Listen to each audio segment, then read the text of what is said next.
Plants vs. Zombies Garden Warfare is an idea that, on paper at least, swings wildly between stupid and obvious. On the one hand, Plants vs. Zombies as a series has been a charming, casual success full of bright, fun character design and easy-to-grasp mechanics, none of which seems all that suited for a shooter powered by the same tech behind the Battlefield series. But Plants vs. Zombies is also a game about militant plants that destroy zombies by blasting them apart, so here we are.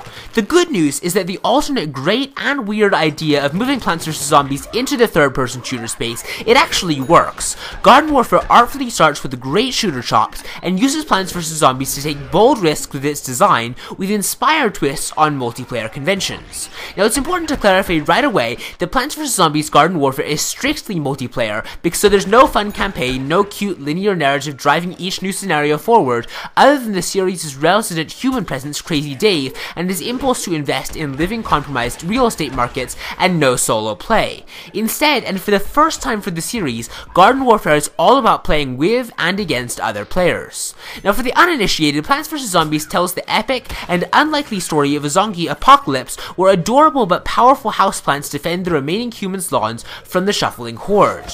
While the original games were variations of the tower defense genre, Garden Warfare gives you and your partners direct control of the plants and the zombies. Both sides are broken down into a unique character class that fill particular roles in each match. For the plants, the sunflower is a healer, a role fulfilled by the scientist on the zombie side. There's no identical counterparts. The sunflower's basic weapon resembles a submachine gun or assault rifle, while the scientist's goo blaster is a shotgun of sorts. The sunflower heals through a beam, while the scientist drops a fire hydrant spewing purple healing glue for their zombie teammates. Now, with 4 characters on each side, this makes for a total of 8 very different combatants. Unlike most shooters, the 2 opposing teams play differently than one another.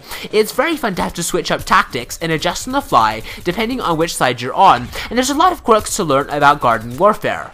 Multiplayer matches were all about basically interaction between different classes of plants and zombies. It looks like chaos on the screen, but Garden Warfare does reward tactical thinking and smart play over twitch reflexes and sick headshots. And even more quirky options allow for an entry point to players who aren't as serious shooter veterans.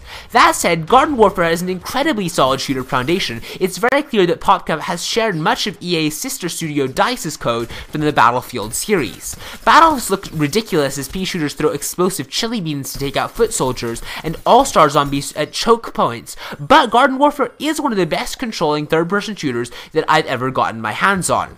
This presents the potential for an unheard of level of crossover between 2 very different potential audiences, shooter fans and more casual players who love everything about Plants vs. Zombies. The competitive multiplayer with its Team Vanquish mode and objective-based capture and progress gardens and graveyards is for the former. Garden Ops is for the latter, mostly. Garden Ops is a cooperative way-based survival mode where a player chooses a plant character as part of a team tasked with defending a garden from progressive waves of zombies. It's a simple setup, but it actually works really well. Now, it can be very challenging on normal with anything less than a full squad. For example, on easy, my 2-player team had a really tough time. This seems to counter on how aggressively Garden Warfare carts a broader and maybe younger audience than just about any other third-person shooter. This is especially apparent in their surprisingly robust and compulsive sticker store. Each match and mode in Garden Warfare doles out PVZ coins, which can be used to buy sticker packs of increasing rarity and price. The sticker store underlines the glue that holds Garden Warfare together. The aesthetic of Plants vs. Zombies is so vital to the series' appeal and budding from every surface of the game. It ties the entire game together, if you will, even though the newly realistic renditions of the plants turned out much more terrifying than some other Plants vs. Zombies games actually look.